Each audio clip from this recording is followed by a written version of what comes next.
madaxa fayo dhawrka wasaaradda caafimaadka ee gobolka Togdheer ee degmada Burco mudane Faarax Cali Dalmar oo wareysi gaarsiinaya telefishinka caalamiga badda cas 24 TV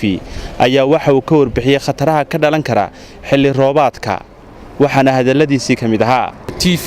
badda cas 24 aad iyo aad baan u mahadsantihiin wareysigan gaarka aad la yeelateen ee wacyigelinta aan bulshada u gudbinayo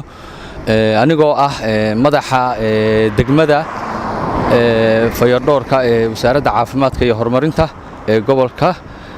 waxaan halkan wacyigelin ballaaran uga jeedinayaa bulshada gobolka Togdheer maadaama xilli roobaadkii lagu jiro sii socon karaan roobabka inay maalin walba da'aan waa inay ka joojiyaan qashinka biyaha ay ku dhex ridayaan haddii ayna ka joojina dacwad ayaan ka gudbin doonaa ama wala ganaaxi doonaa waxaan dawladda hoose aad iyo aad ugu mahadcelinayaa maalintii dhaweed sida wanaagsan ay cagafyada ugu soo dirtay meelaha biyo fadhiisinka ay ka sii daayeen meelo badan ay buuxiyeen inkastoo ayna ka fargareyn karin wadanka oo dhan laakiin inta dadaalkooda waa inay wadaan ay biyaha ka sii daayaan xaafadaha hortooda ka cabanayaan qashinka magaaladana ay isku rogoyaashan ay guraan inay kordhiyaan baa anigu aad u jeclahay tayadu haddii ay kari karaan waa inay kordhiyaan waayo si qashinka magaalada looga qaado